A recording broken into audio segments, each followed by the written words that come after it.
In this video, I am going to address the top 3 objections that you are going to face when selling your career coaching services. And if we have not yet met, my name is Daniel Botero. I am the founder of Opny, and we make videos like this to help you build a career coaching business that's profitable, impactful, and scalable. And as someone that's taken thousands of sales calls myself, as someone that has a sales team that's taken over 5,000 sales calls in the last couple of years, and as someone that works with career coaches like yourself, and they've taken thousands of sales calls themselves, we continue to see a trend, and this is not new, but it's the same objections that we get in sales that we need to overcome. And so by us making this video, by me recording this video and helping you overcome the money objections, the logistics objections, and the belief objections, you're going to be able to close more business, which means you make more money, you scale your business, and you impact more people's life by helping them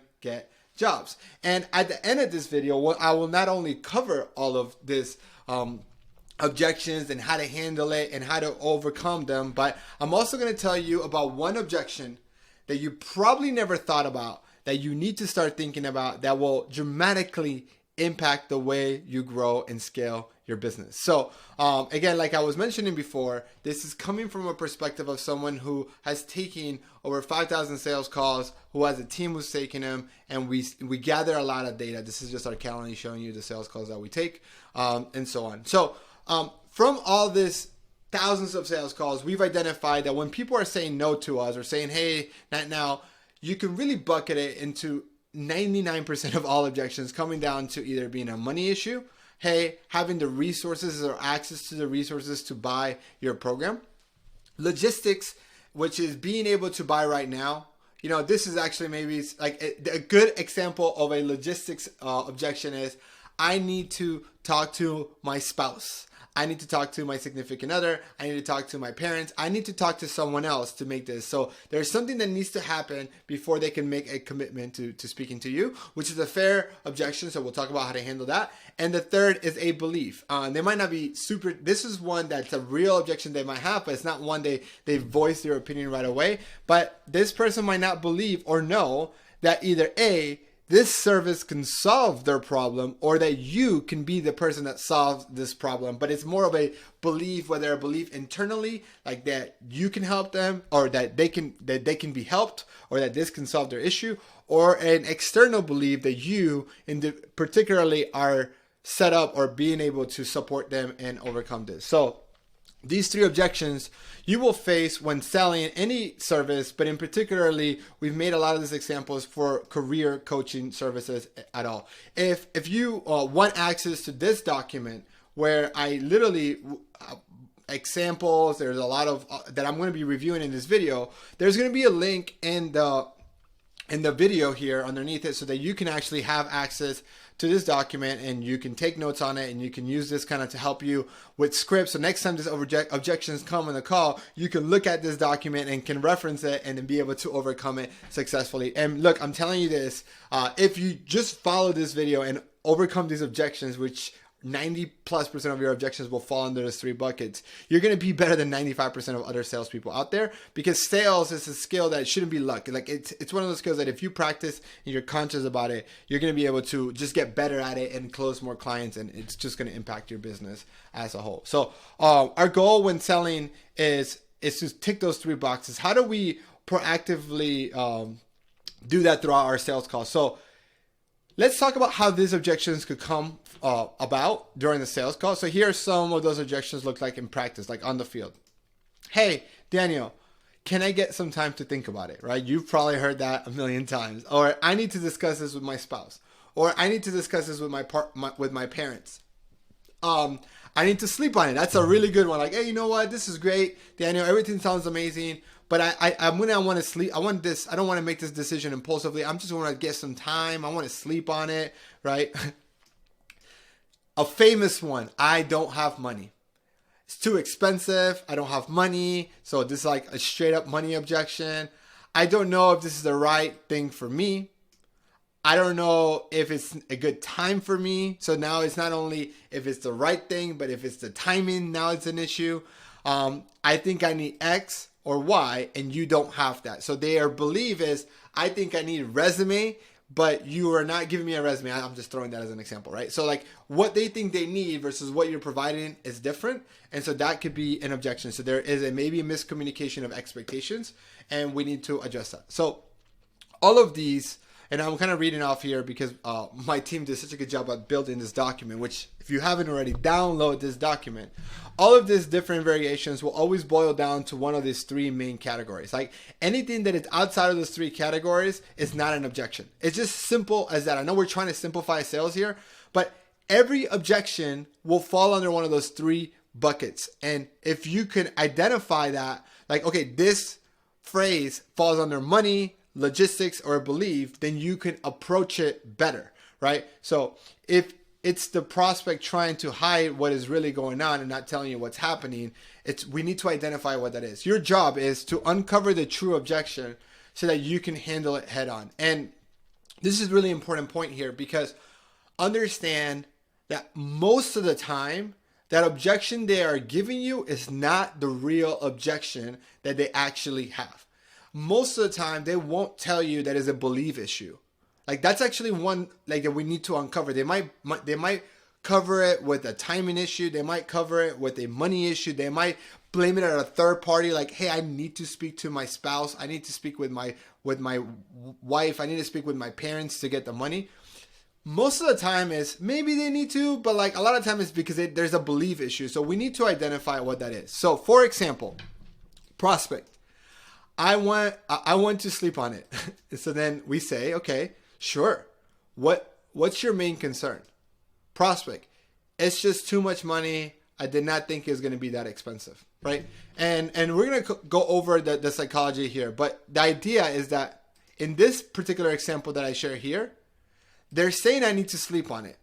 So we think that it's actually going to come down to a logistic objection. But when we dive deeper into it, right, we identify that it's actually a money issue. And maybe they're afraid to talk about the money issue. So they might say, hey, I need to sleep on it.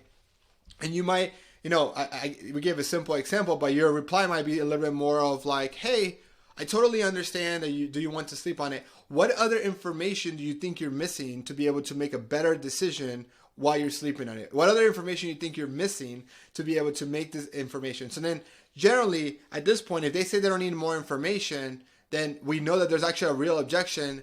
And what we're trying to do is extract the real reasoning. You know, like how little kids go ask why, and then you reply and they're like, why? Kind of have to work that way because we want to extract that information so that we can understand what's the real objection. And in this scenario was money. Let's go for another example. Prospect. Right now is not a good time. Okay, that's the initial objection. Then we say, makes sense. We never want to disagree. We'll talk about this in a second. But what do you mean? So we want them to elaborate a little bit more, right? I just don't know if this will help me get my next job, and I really need to get a new job fast because I'm running out of funds, right? Now, the real objections were more about money and belief, mostly actually belief, right? Mostly belief because if they believe that this service will get them a job in a reasonable amount of time, then they will figure out a way to get the money because the job solves the problem. And so wouldn't, like if you're looking for a job and you desperately need to get a job today or in the next couple of weeks or months, working with a career coach, the timing is now. You don't actually, this is probably the best time for you to work with a career coach. So we identify that money and belief are actually the true objection that we need to overcome. Now, you get the point, right? Anytime you get an objection, our goal should be boiled down to one of these specific reasons. And once you do, have clarity on exactly what's going on. Then we can tackle the objection and get closer to the sale. Because you're not going to sell them unless you tackle the objection, unless you overcome the objection. And if you don't know the true objection, how can you overcome it? So there's a specific framework that you should know when you're trying to tackle objections. And this is a gem of to me, this is the biggest takeaway that you should do from this video. If you could take away this framework right here, right, then you will be a top salesperson just beat 95% of salespeople who don't have a script, who don't have a plan, who don't have an idea on how to overcome objections, and are just going into conversation after conversations. And depending on your mood and your conviction, you'll have a higher closing rate or a lower closing rate. What we want to do is generate predictability in your business so that it's more predictable. Like, you don't want to go through those ups and downs that you're probably going through right now. So, objection handling framework. Overview is we agree, we isolate the objection, we tie it down, and then we do the solution. And let's break this down deeper. So the first thing you should do is agreeing with the prospect 100% of the time. Do not challenge them. Do not ask them right away. Don't push back. Just agree with them by saying something like, makes sense. I totally understand. That works. The point here is that you don't, whenever you attack them and let's say maybe you catch them on a lie, or because you know that's not the real objection, you don't want to be like, oh yeah, you're lying. Like, that money is the issue. Why don't you just say it out loud? Like, why do you want to, like, we don't want to do that, right? And I'm not saying you're doing that, but you don't want to do that. Instead, we want to kind of agree. Like, it's like the feel, felt, found method. I understand how you feel. I'm not saying I agree with it. I understand how you feel, right? I agree. Like, I know where you're coming from. I understand that you need to sleep on it. Like, those things like that, to let them know, like, hey, you're hearing them. Like, you're hearing them. Then we want to secondly, is isolate the objection. So what do I mean by isolating the objection? Isolating means that it's a hypothetical world where everything else is solved. That specific objection or issue is the only thing keeping them from moving on and buying your products. So here's an example. Hey, prospect. If money aside, or whatever the objection is, time aside, X aside, is there anything else that keeps you on the ropes from doing business with us? Is there anything else that keeps you from joining this program, right? Hey, prospect, money aside, time aside, X aside, is there anything else that keeps you from being certain that this is the right thing for you to solve your job searching problem? Is this the right thing from you getting a job with a X company or top level company or X industry? One more time. Hey, prospect, money aside, is there anything else that is on your mind that we need to go over to make sure this is the right fit for you, right? We want to essentially say, okay, what else? Show us your hand. Show us your cards. What's holding you back? Aside from this particular thing, is there anything else that we need to know about so that we can address it? And this is where at that point, they'll either say, hey, no, everything else is perfect. Like, if we can figure out a way, a money thing, or if we can figure out, once I speak to my wife, then I'll be able to make a decision, then we're good. If not, then we need to address the other objection as well. And the more we can bring light to all the objections, the better off we're going to be, so that we can overcome their objections and then we can either close them, right? And that's what we're trying to do. So now that we have clarity on what exactly is the thing keeping them from moving forward, because you isolated the question, then we want to tie it down. So third is tying it down. You want to make sure that that prospect tells you that if you solve their objection, they're ready to move forward. So this is really important, because most people, when we're looking at the recordings of our clients, when we're looking at our own team's recordings, we jump the gun. And as soon as we understand the objection, we're not taking the time to isolate it, and we're not taking the time to tie it down. We're just like solving it. We're just, your problem is money? Here's a coupon code. And that's a mistake. That's truly a mistake, because you can't solve the issue right away, because you first want to make sure that you isolate it. You first want to make sure that that's the only other objection, that aside from that, they're going to join your program. And that you can then kind of get this type of statement so that they can agree on this, so that once you solve the objection, there is no reason why they wouldn't join your program. So here's an example of kind of like a tie down statement. Hey, prospect. So basically, if money was not an issue, you would 100% be ready to get started. Hey, prospect. If I understand correctly, once you speak with your spouse, you would be 100% ready to move forward unless she was totally against it, right? Or like, you're essentially saying, if your spouse gives you, like, if this objection is fixed, if your spouse is on board, because she obviously wants you to be successful, so why wouldn't she want you to work with an expert, right? You would be willing to move forward. Last example. Hey, prospect. So basically, if I can show you how this can help you get 5 interviews in the next couple of weeks, you would be on board, right? If you can, this is more overcoming the belief side. This is overcoming the objection, the logistics, and this is on the money. If we did this correctly, they will say yes 99% of the time, and you're already isolated it, and then they are acknowledging that if this is solved, then they will be moving forward. Which then takes us to 4th. Just solve the objection. If it's a money, then come up with a payment plan. If it's speaking to their spouse, then schedule a call in a few days to either speak with them and the spouse together or do a follow-up call. If it's a belief, then you need to prove to them and overcome why your program solves the problem that they have. This is now the time for you to overcome that objection, right? Like if it's a money issue, like one of my favorite money issues, this is why we have a performance pay situation. It's like, I totally understand the money is an issue, but if we do our job correctly at Opny, money is not an issue in the future. Money is only an issue now, because if we help you get an amazing job, then money won't be an issue in the future.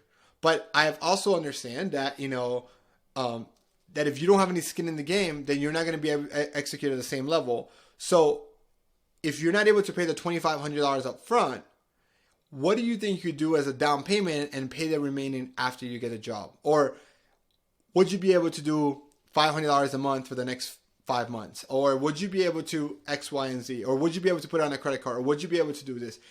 This is where you then solve that objection. And you can then move on to the sale. So congratulations. If you did this step correctly, right? If you know that there's an objection, you agree with them, you isolate it, you tie it down, then you provide the solution, then you're dramatically going to increase the chances of getting the sales call. So congratulations on that. Like a lot of sales training and people in the industry will try to overcomplicate sales and try to do all this. But if you just understand that sales should be win-win, and that you're listening to your audience, to your clients or your leads, and that you're understanding their problems, and once you get to a point that you truly feel like you can help them, it is now your job, right, to help them make the decision to buy your program, because they'll be better off working with you than if they're not working without you.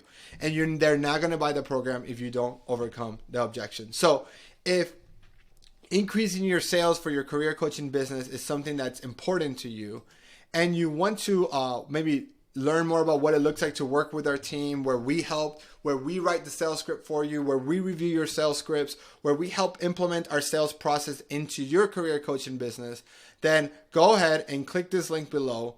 It will send you to set up a call on a Calendly so that you can speak to either me or someone on my team, and we can work on understanding your business better. Again, our goal here is truly about, will we be able to help you grow your career coaching business to the level that you want, to build the business of your dreams? And if we can do so, we will do so. If we don't truly think that we can help you do that, we won't invite you to be part of our program. Now, I mentioned at the beginning of the episode that there was actually one objection that is actually more important than the 3 that are there, specifically for career coaching. And that is this, ladies and gentlemen. Most people are not used to getting help and getting coaching when it comes to their career. In fact, most people don't use career coaches to get a job.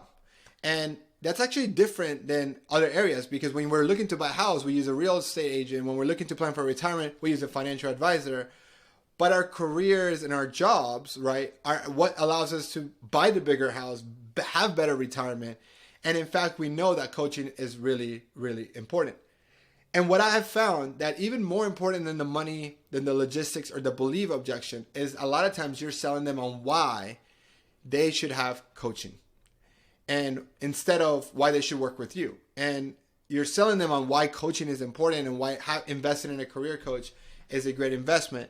And to me, that's the biggest objection you're going to get before somebody even schedules the call. And if we can overcome that, we're all going to have better businesses. And this is why I am solely focusing on helping career coaches elevate career coaching, because if we can normalize career coaching, when more and more people are proud to say, I worked with Opny, I worked with Kyle, I worked with Adam, I worked with Maya, I worked with some of the amazing career coaches that are out there, then it becomes more and more normal. And the question shouldn't be, should I use a career coach? The question now becomes, which career coach should I use?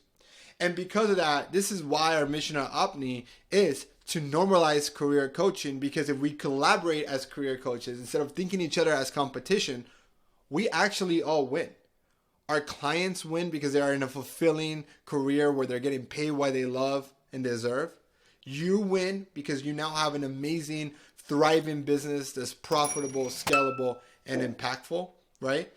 And everyone wins because of elevating career coaching. Because someone that has spent hundreds of thousands of dollars in coaching myself, I know the value of learning from a mentor, learning from someone who's done it before. And so I say that because the biggest objection that we have to overcome as career coaches is, should I use a career coach in the first place? And that's not one that kind of overcomes a lot on the sales calls, but it comes before they even schedule a sales call. And so that is why, if you're a career coach and you also have the same belief of collaborating versus competition, I invite you to join our community. I want to invite you to join our career coaches community, which is absolutely free for the first month, for you to try, for you to meet other career coaches, for you to attend live events that we throw, and help us on this mission of normalizing career coaching, elevating career coaching, and changing the narrative on why I should hire a coach versus which coach should I hire. That's perfectly designed to help me in my industry, my niche, whatever it is that makes you special as a career coach. And if you want more deeper help from us, then schedule a call. And these calls are absolutely free, and we use this time to to understand your goals as a career coach and what you're trying to do, and see how much of we can help you, whether that is from our free content, from our community that's free for the first month and $97 a month after that, or from our accelerator where we're more hands-on into your business and helping you execute these processes that we have into your system. We just want to be part of it and help elevate career coaching. So again, if you haven't done so already, if you enjoyed this content, you find value in it, please like and subscribe, share with a fellow career coach, help me elevate career coaching together. Let's collaborate versus compete, and I'll see you guys in the next video.